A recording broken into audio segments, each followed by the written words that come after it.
She should not be standing. Her wheelchair was right behind her. But she was laughing, holding a dirty boy's hands, bare feet on rich grass. Then someone screamed her name. Footsteps came fast. A powerful man was running. Was this a miracle or about to become a mistake? 10 minutes ago, this girl couldn't move without help. The doctors said she never would. But now she was dancing with a boy who had nothing, and her billionaire father was watching. What happened next changed everything they believed about power, money, and miracles. This is how it all began. The iron gate was too high to climb. Kofi stood outside the mansion, looking at the pile of empty bottles near the fence. His bag was almost full, but those bottles would make his day complete. 3 more bottles meant 3 more coins. 3 more coins meant dinner tonight. He looked left. No guards. He looked right. The street was empty. The small hole at the bottom of the fence was just big enough. Kofi dropped to his stomach and squeezed through. His shirt caught on the metal, tearing a little more. It didn't matter. The shirt was already full of holes. Inside, the compound was like a different world. Green grass, clean pathways, flowers that smelled like heaven. Kofi had never seen a garden this beautiful.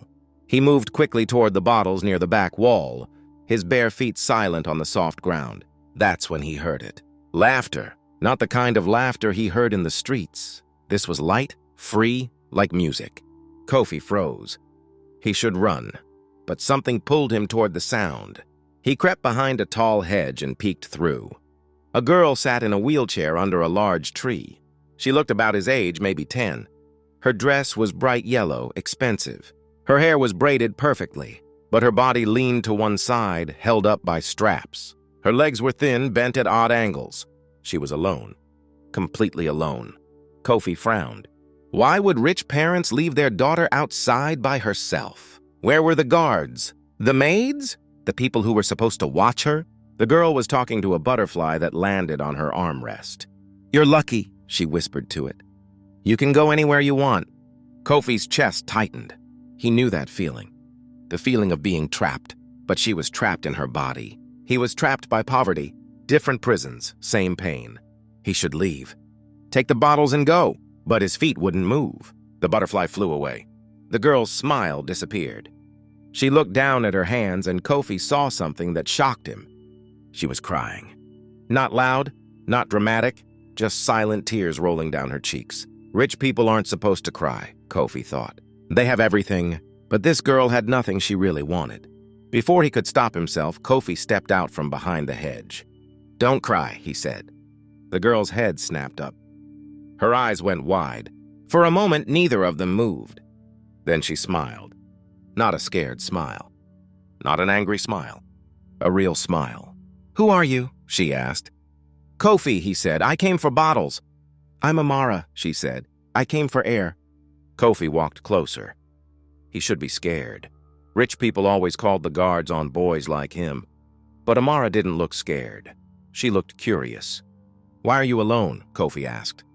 Amara's smile faded a little. "My parents are inside. They're always busy. The maids are scared to stay with me too long. They think I might fall and they'll get blamed." "That's not fair," Kofi said. "Nothing is fair," Amara replied. They stared at each other. A rich girl who couldn't walk. A poor boy who had nowhere to go. 2 different worlds. One moment of understanding. "Can I ask you something?" Amara said quietly. "Yes. Do you think I'll ever walk?" Kofi looked at her legs. He looked at her eyes. He didn't know anything about medicine or doctors or disabilities, but he knew about hope. And he knew what it felt like when people stopped believing in you. "I don't know," Kofi said honestly, "but I think you're stronger than people see." Amara's eyes filled with tears again. But this time they weren't sad tears. "No one ever said that to me before," she whispered. Footsteps suddenly echoed from the house. "Amara!" a woman's voice called, sharp, worried. Kofi's heart jumped. He turned to run. "Wait," Amara said quickly. "Will you come back?" Kofi looked back at her hopeful face, at her twisted legs, at the wheelchair that trapped her. He should say no. He said yes. Then he ran. Before we continue, welcome to the story, Griot. Please tell us where you're watching from. United States, England, Germany, or Africa like South Africa. drop it in the comments. And if you love stories that warm your heart, subscribe now. This will help the algorithm recommend more videos from this channel to you. Kofi didn't sleep that night. He lay on his thin mat in the corner of the room he shared with 5 other boys. The roof leaked when it rained. The walls had cracks. But tonight, none of that mattered. All he could think about was Amara, her smile, her tears, her question, "Will you come back?" He should forget about her. Rich people and poor people didn't mix. Everyone knew that. The world had rules, invisible lines you couldn't cross. But Kofi had already crossed the fence. 3 days passed before he went back. He told himself he was just looking for more bottles. But when he squeezed through the hole in the fence, he went straight to the tree. Amara was there, waiting. Her face lit up when she saw him. "You came back!" "I said I would," Kofi replied, walking closer. "People say a lot of things they don't mean," Amara said softly, "especially to me." Kofi sat down on the grass in front of her wheelchair. His clothes were dirty from collecting trash all morning. He probably smelled bad, but Amara didn't seem to care. "Why do you sit alone out here?" Kofi asked. Amara looked up at the sky. "Inside, everyone treats me like I'm made of glass. They whisper, they stare, they feel sorry for me. Out here, I can just be Amara." "What happened to you?" Kofi asked. Then he quickly added, "You don't have to tell me if you don't want to." Amara was quiet for a moment. Then she spoke. "I was born like this. The doctors call it cerebral palsy. My brain can't talk to my legs properly. My parents took me to every hospital in the country, London, America, Dubai, the best doctors in the world." She paused, her voice getting smaller. "They all said the same thing. I would never walk normally, maybe never walk at all." Kofi felt anger rising in his chest. "That's not fair. My father spent millions trying to fix me," Amara continued. "But money can't fix everything. After a while, I think he got tired. Not of me, but of failing. Now he just works all the time. My mother plans charity events and pretends everything is fine." "They love you," Kofi said. "I know," Amara whispered, "but sometimes love isn't enough. Sometimes people need you to be someone you can't be." Kofi understood that feeling. People expected him to stay poor, stay invisible, stay in his place. "Can you move your legs at all?" Kofi asked. Amara looked down. "A little. I can feel them, but they don't listen to me. It's like shouting at someone who can't hear you." Kofi stood up and walked around her wheelchair. He studied how she sat, how her body leaned, how her feet hung. "What are you doing?" Amara asked. "Thinking," Kofi said. "About what?" "My grandmother," Kofi said. "Before she died, she couldn't walk either. But not like you. Her legs worked. Her mind didn't believe they could anymore." "What happened to her?" Amara asked. "My grandfather made her stand every single day, even when she cried, even when she said it was impossible. He held her hands and made her try." "Did it work?" Kofi smiled sadly. "She walked to the market one more time before she died, just once, but she did it." Amara's eyes filled with something Kofi hadn't seen before. Hope, dangerous hope. "Do you think—" Amara started, then stopped. "What?" Kofi asked. "Do you think you could help me try?" Kofi's heart started beating fast. This was crazy. He wasn't a doctor. He was just a trash picker. What if he hurt her? What if she fell? What if her parents found out? But when he looked at Amara's face, he couldn't say no. "I don't know if it will work," Kofi said honestly. "I don't care," Amara said. "I just want to try, please." Kofi looked toward the house. No one was watching. "Okay," he said, "but we have to be careful." Amara smiled so wide her whole face changed. For the first time in her life, someone was treating her like she wasn't broken. Someone believed she could be more, and that belief was about to change everything. The next day, Kofi brought rope. Old rope he found near a construction site. It was dirty and frayed, but it was strong. Amara watched him tie it around the tree trunk, creating a loop at chest height. "What's that for?" she asked. "You're going to hold it," Kofi explained.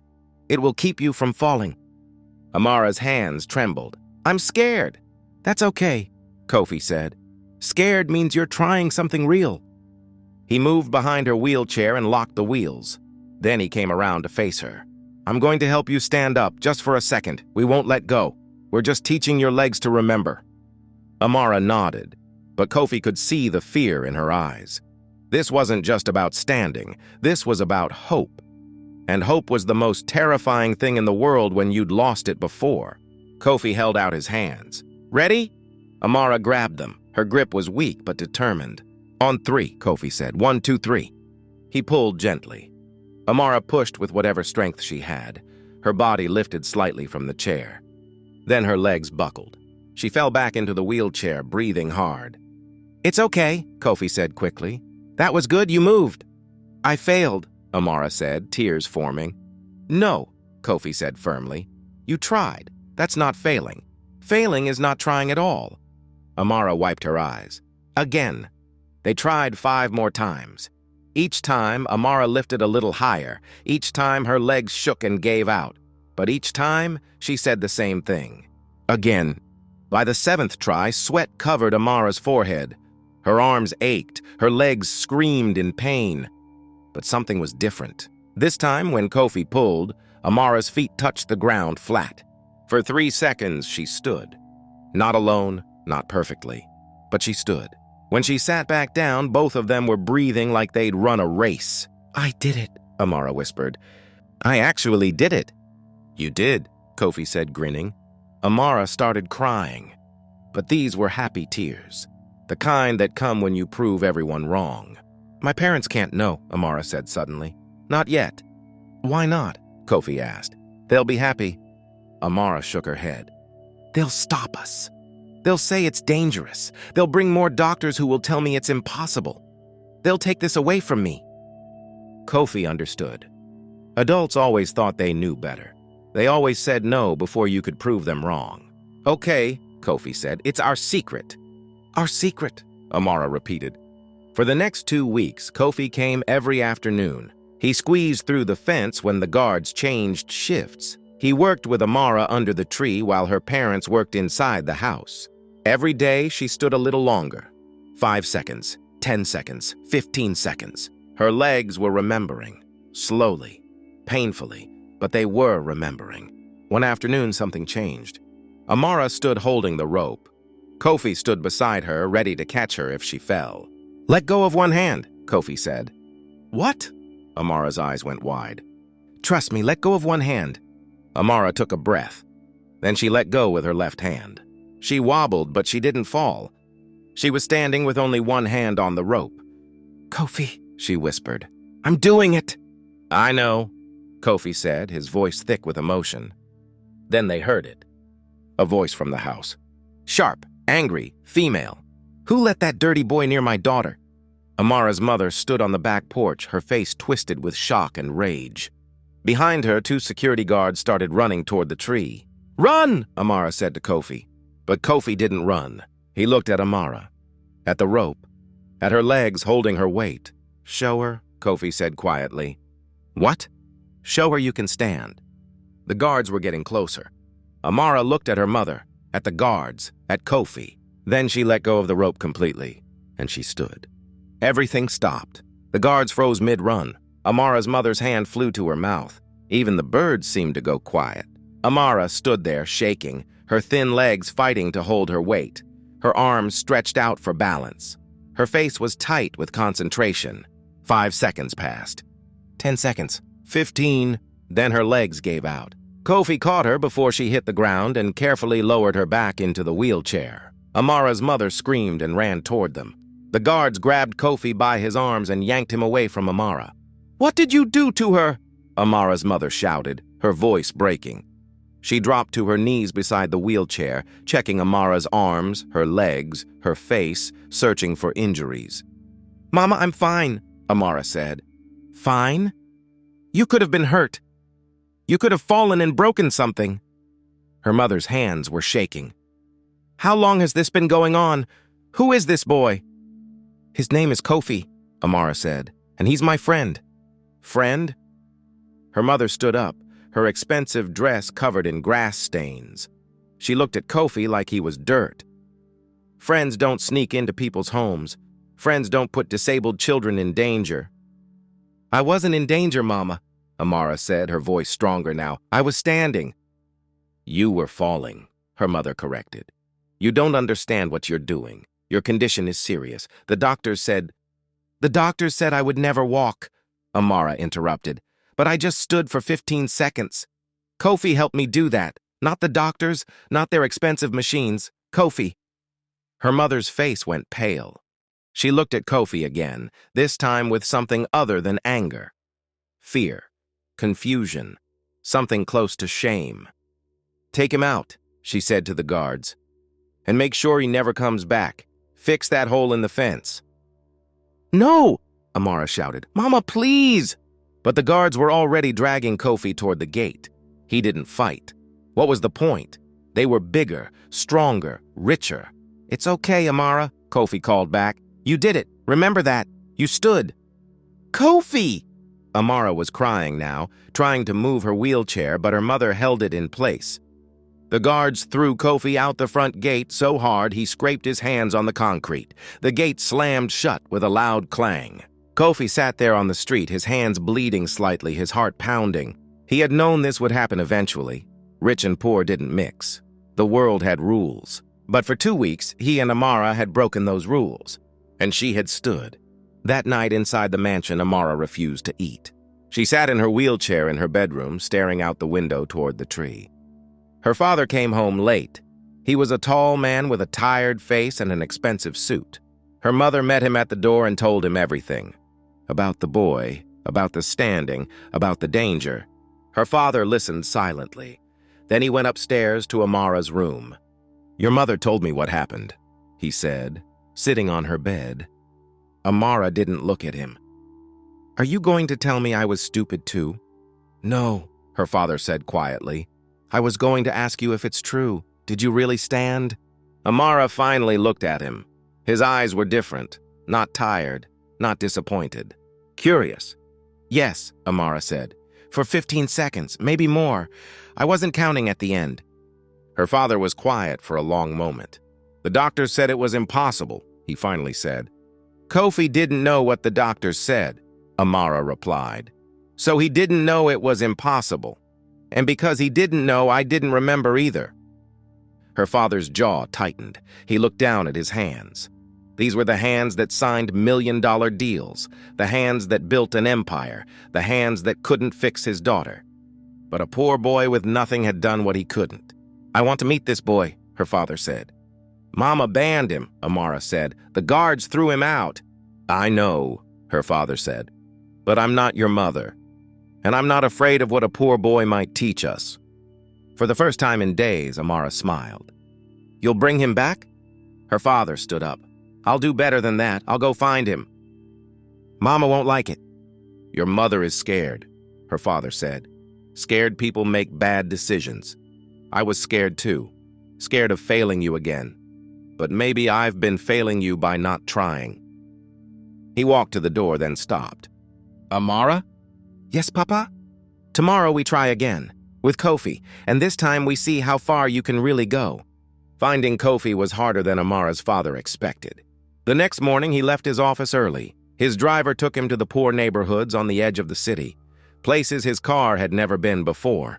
Children stared at the black Mercedes like it was a spaceship. Mr. Okonkwo rolled down his window. "I'm looking for a boy named Kofi. He collects bottles and trash." An old woman pointed down a narrow alley. "Third house, the one with the blue tarp for a roof." Mr. Okonkwo got out of the car. His expensive shoes stepped over puddles and garbage. The smell was strong. The heat was worse. He knocked on a wooden door that barely hung on its hinges. A thin woman opened it. Her eyes went wide when she saw his suit. "Are you Kofi's mother?" Mr. Okonkwo asked. "Yes, sir." Her voice shook. "Is he in trouble?" "No," Mr. Okonkwo said. "He helped my daughter. I came to thank him." Kofi appeared behind his mother. His eyes were red. He hadn't slept well either. "Can I speak with him?" Mr. Okonkwo asked. Kofi's mother nodded and stepped aside. Mr. Okonkwo entered the small room. There was almost nothing inside. A few mats on the floor. A single pot in the corner. This was poverty he had forgotten existed. My wife was wrong to throw you out, Mr. Okonkwo said, looking directly at Kofi. And I was wrong to let years pass without trying new things for my daughter. Kofi didn't know what to say. Rich men didn't apologize to poor boys. Amara told me you helped her stand, Mr. Okonkwo continued. Is that true? Yes, sir, Kofi said quietly. How did you know what to do? I didn't, Kofi admitted. I just thought about my grandmother, and I thought maybe if Amara tried a little bit every day, her legs might remember how to work. Mr. Okonkwo was quiet for a moment. Then he did something that shocked everyone in the room. He smiled. The best doctors in the world couldn't help my daughter, but a boy with nothing gave her hope. Do you know why? Kofi shook his head. Because you didn't see her disability first. You saw her as a person. That's wisdom money can't buy. Mr. Okonkwo reached into his jacket and pulled out his business card. I want you to come back, every day if you can. I'll pay you for your time, and I'll make sure my wife understands that you're welcome. Kofi's mother gasped. Sir, you don't have to. Yes, I do, Mr. Okonkwo said.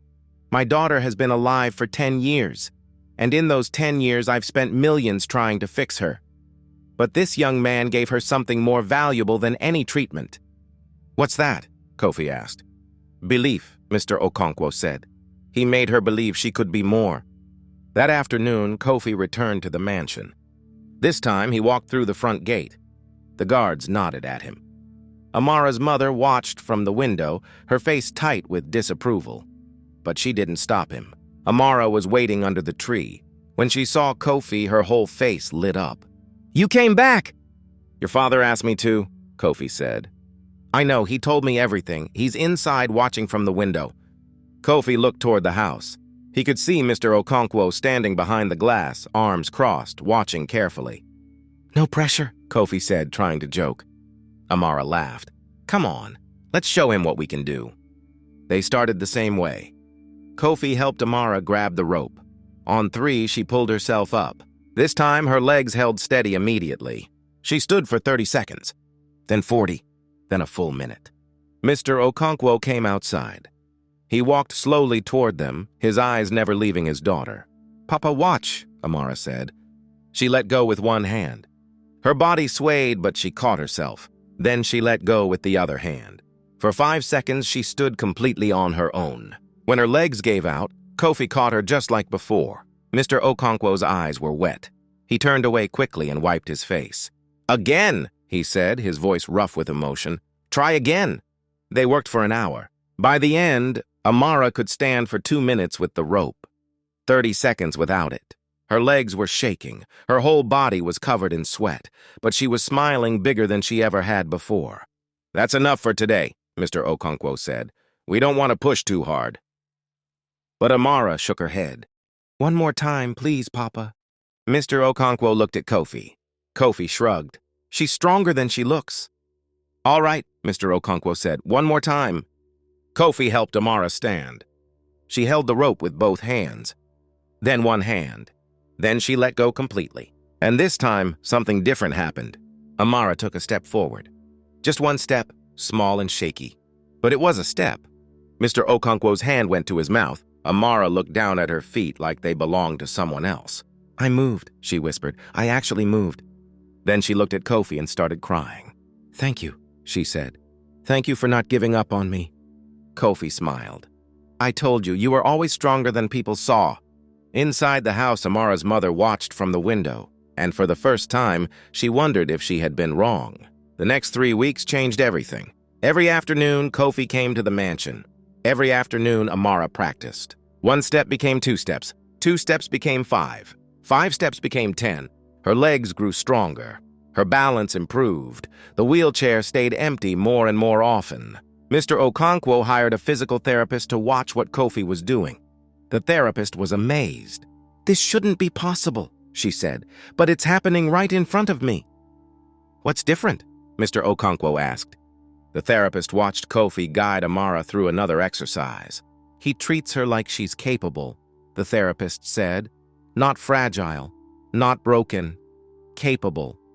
That changes everything psychologically. Her brain is responding because she believes she can do it. Amara's mother still kept her distance. She watched from windows. She asked the maids for reports. But she never came outside. Until one afternoon when everything changed. Kofi and Amara were under the tree as usual. But this time, Amara had a new goal. "I want to walk to the garden gate," she said, pointing to a spot 20 feet away. "That's far," Kofi said carefully. "Maybe we should—" "I can do it," Amara interrupted. Her voice was firm, strong. This wasn't the same scared girl from a month ago. "Okay," Kofi said, "but I'm walking right beside you." Amara stood up from her wheelchair. Her legs wobbled only slightly now. She was getting used to the feeling of standing. She took her first step. Then another. Then another. Kofi walked beside her, hands ready to catch her if she fell. But he didn't need to. Amara was walking. Slow. Careful. But walking. 5 steps. 10 steps. 15 steps. She was halfway to the gate. That's when the back door opened. Amara's mother stepped out. She was holding her phone, about to make a call. Then she looked up. And she saw her daughter walking. The phone slipped from her hand and cracked on the patio. "Amara?" Her voice was barely a whisper. Amara stopped and turned toward her mother. She was breathing hard, sweating, but smiling. "Hi, Mama." Amara's mother's legs gave out. She sat down hard on the patio steps, her hand over her heart. "How?" She couldn't finish the sentence. "I've been practicing," Amara said, "every day with Kofi." Her mother looked at Kofi. Really looked at him. Not at his dirty clothes or his bare feet, but at him. At the boy who did what all her money couldn't do. "I'm sorry," her mother said, tears streaming down her face. "I'm so sorry I stopped you. I was scared. I was so scared you would get hurt." "I know, Mama," Amara said, "but I had to try." Her mother stood up slowly. She walked toward Amara with her arms open. Amara took 3 more steps into her mother's arms. They both cried. Mr. Okonkwo came running from his office, alerted by the maids. When he saw his wife and daughter holding each other, both standing, he stopped in his tracks. This was the moment he had prayed for 10 years. "She walked," his wife said, looking at him over Amara's shoulder. "Our daughter walked." Mr. Okonkwo joined them, wrapping both of them in his arms. Kofi stood back, watching. This wasn't his moment. This was theirs. He started to walk away. "Kofi, wait!" Amara called. She pulled away from her parents and turned toward him. "Come here," she said. Kofi walked over slowly. Amara looked at her parents. "Mama, Papa, this is Kofi. He's not just the boy who helped me walk. He's my friend. My real friend." Her mother took a deep breath. Then she reached out her hand to Kofi. "Thank you," she said. "I'm sorry for how I treated you. I was wrong." Kofi shook her hand. It was the first time a rich person had ever shaken his hand like he mattered. "It's okay," Kofi said. "No, it's not," her mother said. "But I'm going to do better." Mr. Okonkwo put his hand on Kofi's shoulder. "You've given us a gift we can never repay," he said, "but we'd like to try. Starting with making sure you and your mother never have to worry about food or rent again." Kofi's eyes went wide. "Sir, you don't have to—" "We want to," Mr. Okonkwo said firmly. Amara smiled at Kofi. "You believed in me when no one else did. Now let us believe in you." For the first time in his life, Kofi felt what it was like to be seen. Not as a poor boy, not as trash, but as someone who mattered. 1 month later, everything was different. Amara could walk across the entire garden without help. Her steps were still careful, still slow, but they were hers. The wheelchair sat in the corner of her room, empty. Kofi came to the mansion every day now, not to collect trash, to study. Mr. Okonkwo had enrolled him in school, the same expensive private school Amara attended. At first, the other kids stared at Kofi's accent, his background, his story. But Amara made sure everyone knew. Kofi was her friend, and anyone who had a problem with that had a problem with her. Everything seemed perfect until the day of the garden party. Mrs. Okonkwo was hosting a charity event. Rich families from all over the city came to the mansion. They wore expensive clothes and talked about expensive things. Amara wore a beautiful blue dress. For the first time in her life, she would walk into a party instead of being wheeled in. She was nervous. "What if I fall in front of everyone?" she asked Kofi. They were in the garden, away from the crowd. Then you get back up, Kofi said. Just like you always do. It's different now, Amara said. Everyone will be watching. Everyone will have opinions. Let them watch, Kofi said. Let them have their opinions. You know what you can do. That's all that matters. Amara smiled. When did you get so wise? I learned from a girl in a wheelchair who refused to give up, Kofi said. They walked toward the party together. The garden was full of people, tables covered with expensive food, musicians playing soft music, everyone dressed like they belonged in magazines. When Amara walked into view, conversations stopped. People stared, whispered, pointed. Is that the Okonkwo girl? I heard she couldn't walk. Look at her now. Mrs. Okonkwo rushed over. Amara, darling, you don't have to. Yes, I do, Mama, Amara said. I'm done hiding. She walked through the crowd slowly. Her father watched from near the fountain, pride filling his chest. Everything was going perfectly. Then a woman in an expensive red dress and golden jewelry pushed through the crowd. She was Mrs. Adeyemi, the wealthiest woman in the city after the Okonkwos. She was known for her sharp tongue and her cruel opinions. How wonderful, Mrs. Adeyemi said loudly. The crippled girl can walk now. What a miracle. The crowd went silent. Amara stopped walking, her hands clenched into fists. I'm not crippled, Amara said quietly. Oh, forgive me, Mrs. Adeyemi said with fake sweetness. What should I call you? Disabled? Handicapped? Special needs? You should call her by her name, Kofi said, stepping forward. Mrs. Adeyemi looked at Kofi like he was an insect. And who are you? She asked. The charity case they let in? I'm her friend, Kofi said. Mrs. Adeyemi laughed, a cold, cruel laugh. A friend? You're a poor boy in borrowed clothes. You don't belong here. Neither do you, Kofi said. The crowd gasped. Mrs. Adeyemi's face turned red. How dare you speak to me like that? Do you know who I am? I know exactly who you are, Kofi said, his voice steady. You're someone who thinks money makes you better than other people. But money can't buy kindness. Money can't buy respect. And money definitely can't buy what I have with Amara. Real friendship. Mrs. Adeyemi raised her hand like she might slap him.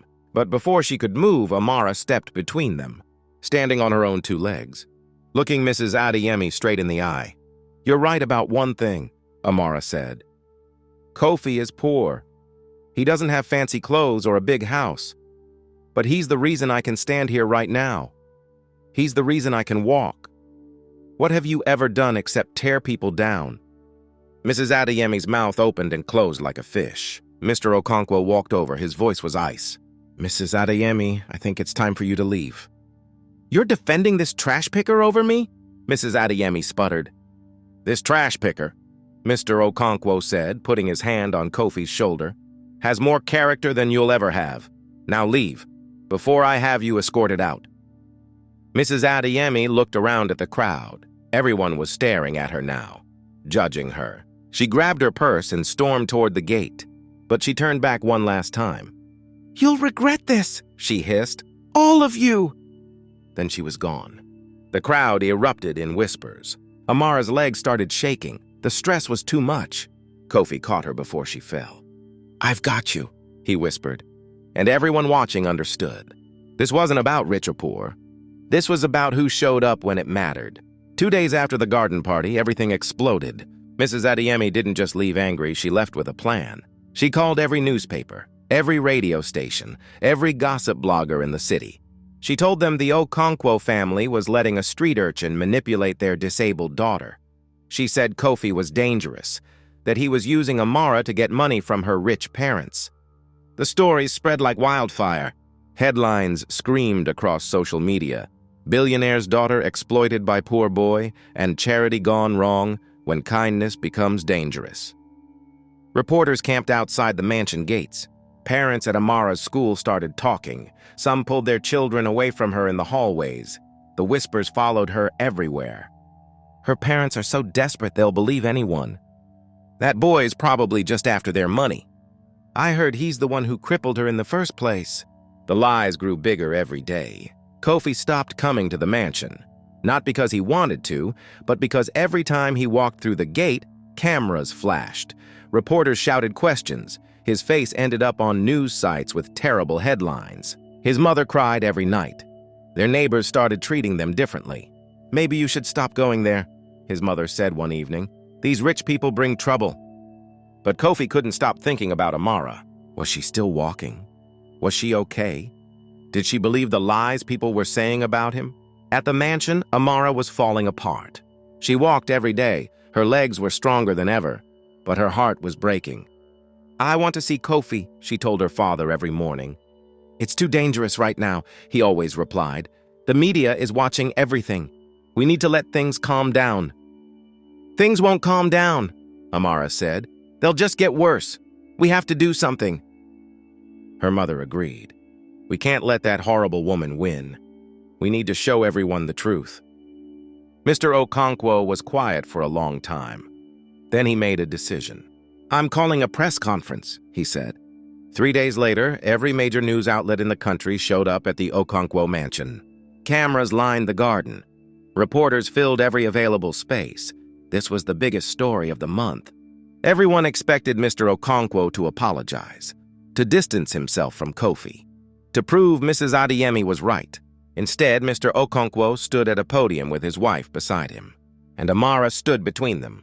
Standing, not sitting, the cameras went crazy. Mr. Okonkwo raised his hand for silence.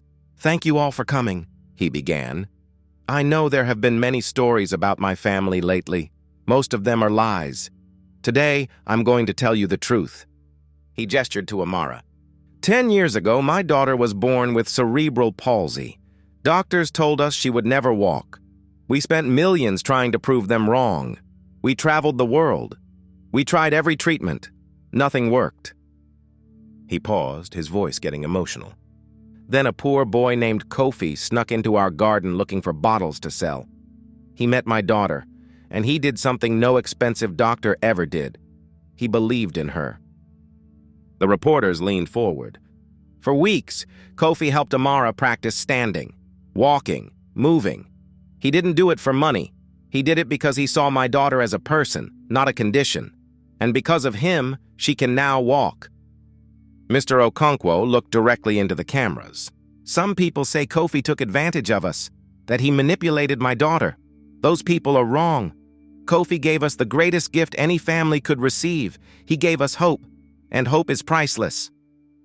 Mrs. Okonkwo stepped forward. "I was one of those people who judged him," she said, her voice shaking. "I saw his dirty clothes and his poor background, and I assumed the worst. I was wrong, and I'm ashamed. Kofi has more integrity than most wealthy people I know." Then Amara stepped up to the microphone. The garden went completely silent.